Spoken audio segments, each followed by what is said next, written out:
Hi, I'm Danielle, and this is Chatter Out Loud, a podcast where I share thoughts and TV commentary on shows I like to watch. Now, before I start, I want to ask that you go ahead and like, follow, share, and subscribe. And on YouTube, where I upload my companion episode of my podcast, be sure to subscribe and hit the notification bell. This way you can get a notification every time I post a new episode, and you won't miss out. All right, so welcome back. I thank you so much for joining me. Your presence is very much appreciated. So you guys, I've been gone away for the past week, and if I'm honest, I was bothered by Jess during their HOH. The microaggressions, the fake outrage, and just the Karen-like energy. It was very problematic for me. And so I had to protect my energy. And so I stopped watching the live feeds for a couple of days. I did watch episodes 11 through 13 in the background while I was focusing on other content. So I'm caught up in terms of the episodes. But I know I've missed a lot of things on the live feeds over the past week, especially when I saw tonight Herman vote out Moose over Tanisha. I would have thought that he'd keep Moose. But I didn't have the context. But it's a moot point anyway now, right? Yeah. All right. Last night's episode, the eviction episode, the double eviction, it was everything. You know what I'm saying? It was everything. First, let me give a shout out to the BBCAN Twitter family who kept us in the US, I should say, updated on the last 15 to 20 minutes of the episode. My stream went out.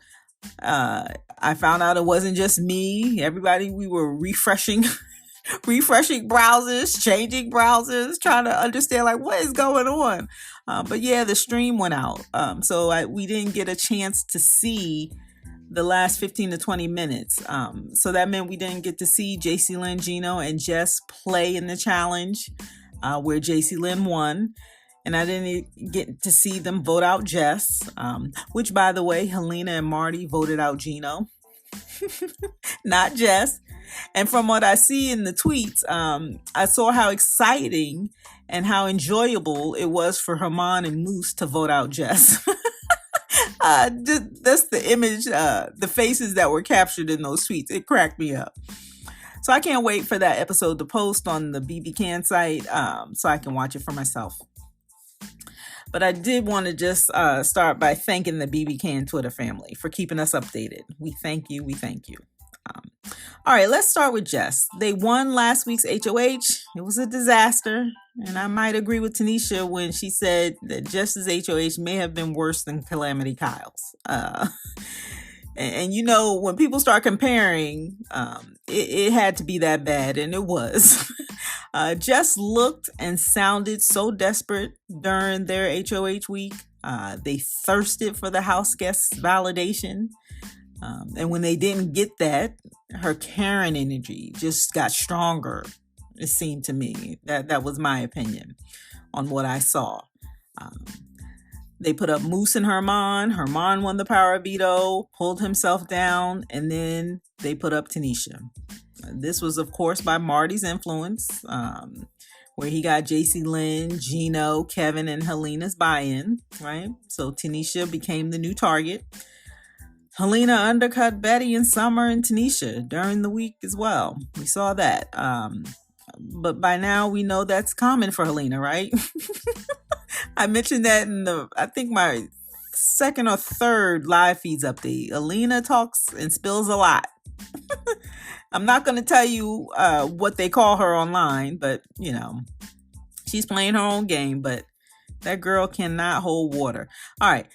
Right before the vote, it was interesting to see Marty approach Helena and Jess in the HOH room. And he said, "Are we still on track?" And meaning like voting out Tanisha, right? Like, "Are we still on track? Is everybody still on board?" Jess conveniently says, "You guys decide," almost trying to wash their hands of this. And that's part of the problem I saw with Jess this week. They didn't own their stuff. They didn't own the move in the game they wanted to make. They didn't own their microaggressions. They didn't own the Karen-esque kind of energy. They played victim all week. It was just off-putting. And quite frankly, it made me like them a lot less. Yep.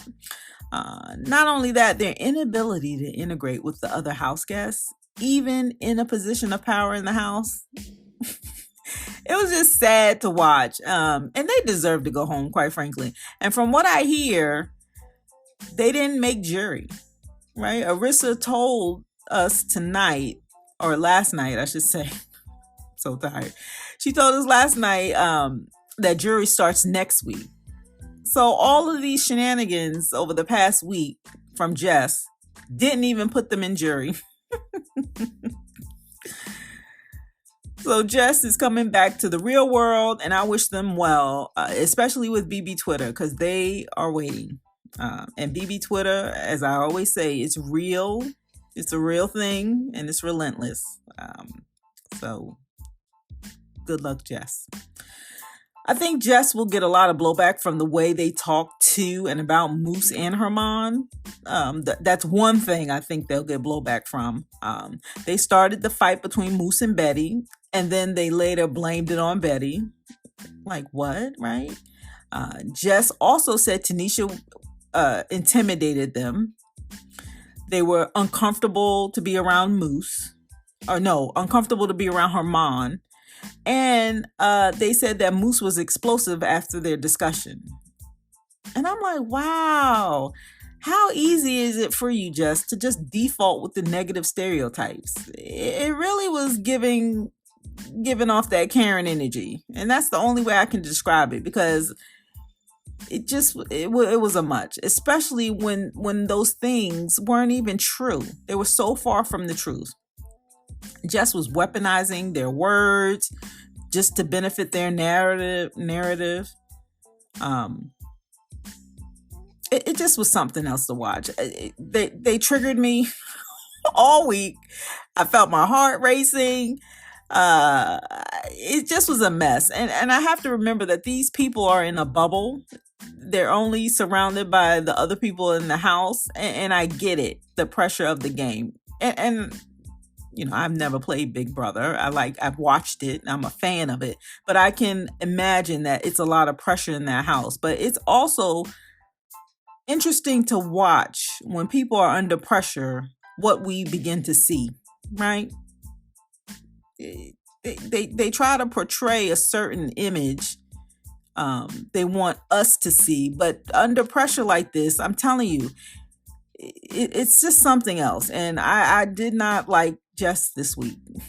I didn't. I found Jess to be very triggering. And it I'm hoping that they'll do some self-reflection after this experience, because there were microaggressions. It ticked me off. All right. I'm going off script here. Where was I? Moose cried after Arissa announced Tanisha was voted out. I don't know why that surprised me, but it did. I guess he did have a good relationship with Tanisha, so maybe he was just really upset about her leaving, I guess. So they voted out Tanisha, and I personally felt that they wanted so badly to get rid of the non-existing Cookout 2.0, the alliance, right? And that was another thing that was so bothersome for me over this past week. Marty, Calamity, Kyle, Kevin, Gino, JC Lynn were convinced that a Cookout 2.0 existed in the house. I really feel like all this stemmed from Marty, to be honest. And why did he think this?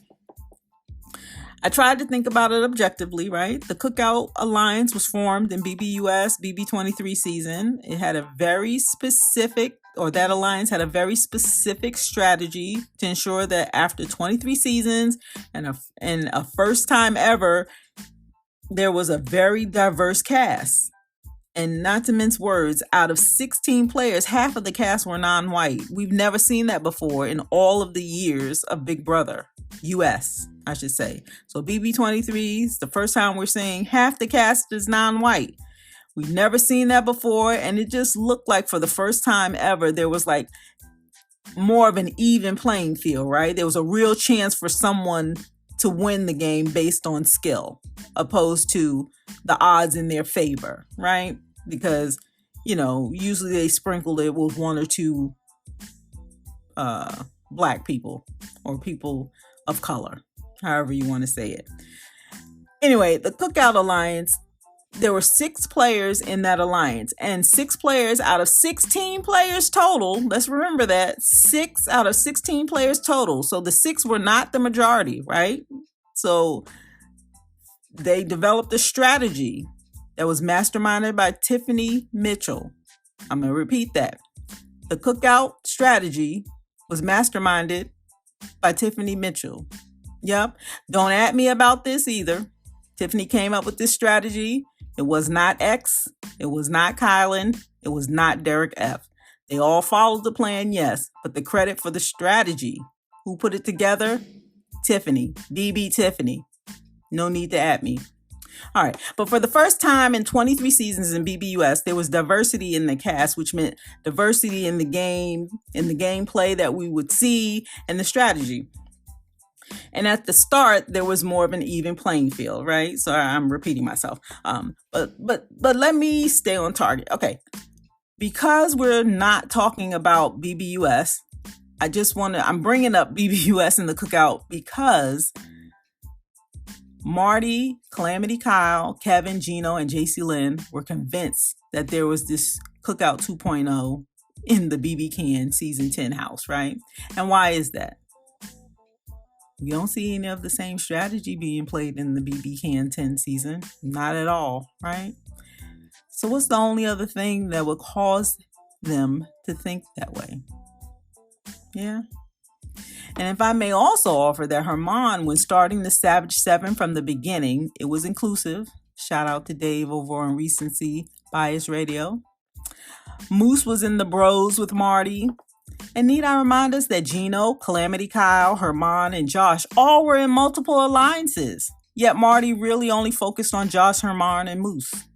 Why is that? Right? All right. Only Marty can answer that for sure, but the optics, right? Quote unquote optics. And wasn't that their favorite word this week? The optics. The optics would suggest that they're lumping all the black players together, calling them the Cookout 2.0, when in reality, it didn't even exist. But now, because they backdoored Tanisha, it did spark those 5 players to align, at least in the moment, right? And they aligned in the moment for payback. I'm just saying. But there was no 2.0. Cookout 2.0. It never existed. It's all made up in Marty's mind, and we all have to ask ourselves why. All right. Last night's chain of safety. I can't remember the name of that challenge, but it had chain and safety. If anything, that challenge exposed where people landed in the game, right? Kevin and Helena can't hide in the middle anymore. Marty exposed his hand to Gino and JC Lynn. And he will have a hell of a time trying to continue to flip-flop back and forth, his flip-flop strategy. I think I would dare to say he's now stuck with Kevin and Helena now. Josh finally, he picked a side with Herman and Betty, I think, yes. And Gino and JC Lynn, they have a decision to make. Do they want to continue to play the game with flip-floppers and floaters whom are disloyal? Anyway, as a fan, I loved every bit of the double eviction episode last night. It was great Big Brother TV. So I wanted to rewind just a little bit and make a few observations, all right? Starting with Moose. Can we say that 2 times now in a row, Moose has been put on the block, once by Calamity Kyle, and then again by Jess, and both times he's survived the block, and then that HOH went home.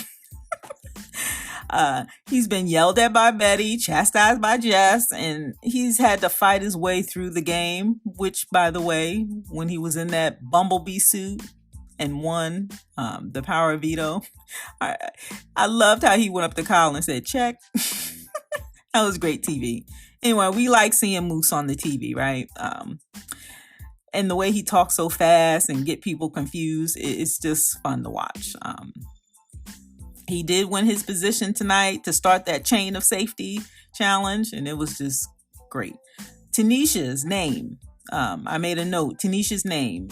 She mentioned in her speech before she left that names matter. It was like a dig to Jess, because Jess is so about respecting people's pronouns and being careful and educating people and stuff like that. And yet this is the same person, and I mentioned this in my live feeds update, the second one I did. Jess couldn't remember Tanisha's name. She kept calling her another name, I said. And we found out the name she kept calling her was Tiana. Now, Tanisha, Tiana, they don't sound anything alike. And I don't know where Jess got this Tiana from. But, yeah. It makes you think, right? And the way Jess, the way she weaponized her pronouns this week, that was also like off-putting. The way she talked to Moose and the fake outrage, it just caused me to like Jess a lot less. And I was rooting for her, or for them, and not rooting to win the game, but to win in the social setting, right? So they could fit in and be comfortable and have normal conversations. That's what I was rooting for with Jess in this experience. I was rooting for them to be able to have a conversation without telling someone, I want to be your horse. Like, what? You know?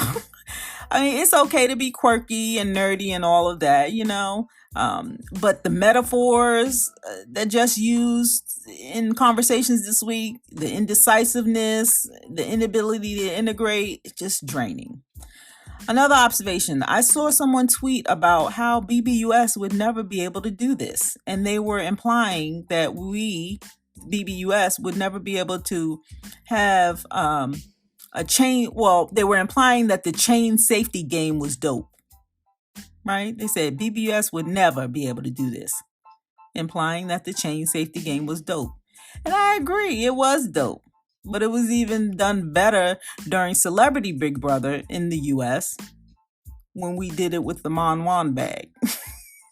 Yeah. Okay. Marty voting Gino out over Jess and trying to lie about it while the credits were rolling at the end of the episode. Classic flip-flopper. He's trying to set himself up if the power shifted over to Gino. Marty the flip-flopper. Gino had to have paid attention to this, don't you think? In terms of Marty's gameplay tonight, right? Because during that chain of safety, it went over to Kevin. Kevin threw it to Marty, and Marty went to Helena. Not Gino, not JC Lynn, not Jess. So we think that Gino saw this, right? I think he's a smart man. All right. JC Lynn is now and forever tethered to that showmance. I think she's run out of options in her game, right? It's pretty much tied to Gino. I don't see her trying to forge some type of thing with Betty, Summer. Maybe she might try with Herman, but not without Gino. It'll be through Gino. Maybe with Josh, but not without Gino. It'll be through Gino. And who else? And Moose. Nope. I don't see her trying to forge something with Moose. She's tethered to that showmance. And I hate to see that for ladies, right? Because once you're tagged in that, that's it. Your game will have to play out like that now. And that's unfortunate for her, because most often we see that it affects the woman more than it does the dude, right? All right. But JC Lynn has the ability to win challenges. So that's a good thing. The only thing she'll have to sustain that throughout the rest of her game, right? To survive even longer. And that's going to be tough. Yep. All right. And Summer and Helena, they are the only two people who haven't been on the block. And that worries me for Summer. Oh, and I have a spoiler alert. Spoiler alert. The newest HOH is Marty. So since he's in a position of power, I suspect he'll be talking to Canada again. Oh, we'll see. I'm worried for this mythical 2.0 alliance now, more so than ever. I'm just kidding, because we know that there is no Cookout 2.0 alliance. But I am worried for Herman, Moose, Josh, Betty, Summer. I'm worried for them. More so than I am for Gino and JC Lynn. It wouldn't surprise me one bit to see Marty attempt to mend things with Gino and JC Lynn. Flip-flopper Marty. Who will flip-flopper Marty nominate? All right, enough. I think we're in for an eventful week. Oh, yeah, and Arissa told us that the jury starts next week. So everything Jess did for Marty last week didn't even get them into jury. Wow. Are you happy about Flip-Flopper Marty winning HOH? Let's chat it up in the comments. All right, and that's all I have. So be sure to come back and give me a listen. I'd love for you to like, share, follow, and subscribe. You can leave me a comment, leave me a message. If you're listening to the podcast, there's a link to leave me a message right on the landing area. So you have to check that out. Please and thank you. All right, my name is Danielle, and you're listening to my podcast, Chatter Out Loud. Thank you so much for joining me. And as always, I appreciate your support. That's all I have. Thanks again for listening, and I'll talk to you next time.